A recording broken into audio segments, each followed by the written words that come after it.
We have a photograph, a famous photograph as it turns out to be, from left to right, Bill Dickey, the tutor of Yogi Berra, both number 8, both Hall of Famers, Elston Howard, and Thurman Munson. And when I say it's a photograph that almost didn't happen, Marty Appel was the public relations director of the Yankees at the time, tried to lure Thurman Munson out of the clubhouse. He was watching the Three Stooges, right? You know, a big deal. 2 Hall of Famers and Elston Howard, big deal. It was just because they named him captain didn't mean he was any more cooperative with the PR guy. But on this photo, this was the first time we ever had the 4 guys together, because Yogi had been coaching and managing the Mets, so we never had him at an old-timers game. Is that the only photograph ever taken of the 4? Yes, the only time they were ever together.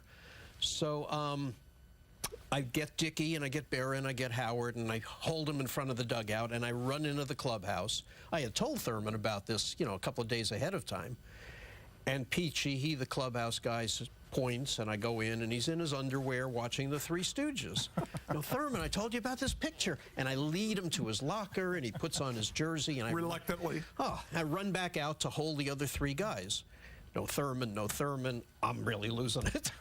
I go back in the clubhouse, and he's back watching the remainder of the Three Stooges episode, which was obviously a really good one. And I finally get him out. We take the picture, and it was a picture for the ages. It was a classic picture. And it's something that he proudly showed in his home, right? I go to Canton the night before the funeral 3 years later, and I'm walked into his office, and it's like an 18 by 27 framed up on the wall there. I'm going, oh, Thurman. He could be frustrating, but he was fun.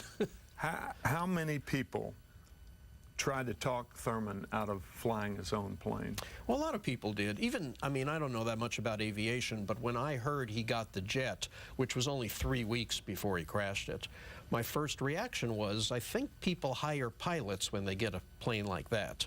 I don't think they do it themselves. The prop plane was pretty good for him. He was very good at it, and it would get him home. People didn't realize for a couple of years, after a night game at Yankee Stadium, he'd go to Teterboro Airport in New Jersey, and he'd fly home to Canton. Nobody knew he was doing that 3-4 times a week. Moving up to the jet, Bobby Mercer wouldn't fly with them. Some people did. Lou Piniella did, didn't he? Piniella did, Nettles did, Reggie did. Yeah, Piniella was very impressed with his skills as a pilot, right? Well, I'll tell you something.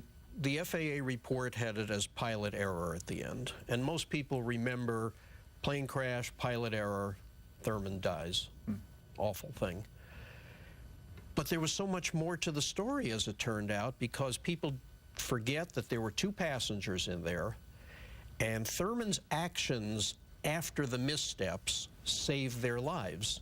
He took that plane down, and actually all 3 of them survived. Jerry Anderson, sitting in the back seat, said, oh my God, we've survived a plane crash. And, you know, there were errors. The flaps weren't lowered. The airspeed was too low. The altitude was wrong.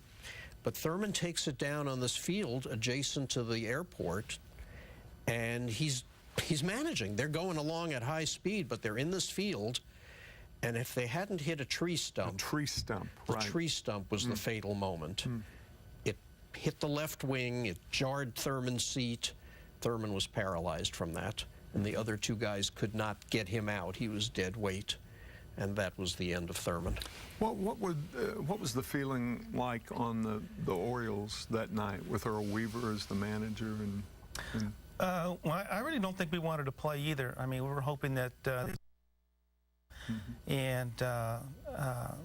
mean, really nobody was saying anything. It was just, I think you made the comment, Tim, it was a strange night. And I mean, it was just weird. And the way things unfolded and the way things played out, I mean, even as far as with Mercer getting 3 runs off Dennis, and then I'm coming in and he gets 2 runs off me and to win the game, and he got all 5 ribbies to end the game in honor of Thurman as well. I mean, everybody seemed to have some kind of a part in this script, I guess you might say, or the way it unfolded. It was just It was quite. Mark Belanger tried to get black armbands for the Orioles to Yeah, wear that and he night. tried to do that as well and didn't come through. Didn't work out, but Yeah. Fate is very strange, and we mentioned Bobby Mercer getting all 5 runs driven in, as Tippy did. We'll be back and talk more with Marty and Tippy right after this and talk about Bobby Mercer. Email Chevrolet's Tim McCarver Show at questions@timmccarver.com and visit our website at www.timmccarver.com. I'm back with Marty Appel and Tippy Martinez. And Marty, we were talking about Bobby Mercer, and Bobby Mercer and Kay and his family almost flew with Thurman back to Canton that night. well, Thurman wanted them to. Thurman had stayed with the Mercers, who still had an apartment in Chicago because he'd been with the Cubs for most of that season.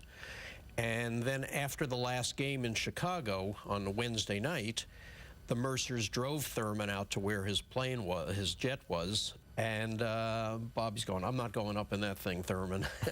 Didn't Bobby and his family like drive down to the end of the runway and, yeah, and so that's wave what they goodbye did. to him or something? It's actually the opening of the book because it felt like this scene from some 1950s movie with Bobby and Kay like waving as Thurman took off. Just kind of a real American little tale of to open the book with. Well, this book is an American tale, and we'll be right back with the final segment with Marty and Tippy right after this.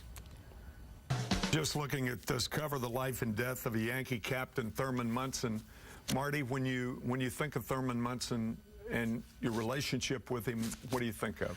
I remember him as the captain of the team walking through a gauntlet of sports writers in the clubhouse, just ignoring their questions and saying, I'm just happy to be here, sort of just brushing it all off because it was so controversial all the time. And I found Thurman's brother and sister in the process of doing the book, and they described a childhood that all made sense because his home life as a child invited the same kind of a reaction, like, I'm just happy to be here. Don't bother me with all the controversy. You obviously had a different view, Tippy, huh? Well, I mean, as far as Thurman, I mean, what a compassionate fellow and hard worker. I mean, there was a segment that I saw there that took me back as far as when he's on the ground and then he's crawling, and he can barely make it up. And I mean, he's just a hard-nosed player, but just played with compassion for the game. Guys, thank you so much. What a great show. Tippy Martinez, Marty Appel. I'm Tim McCarver. Thanks for watching.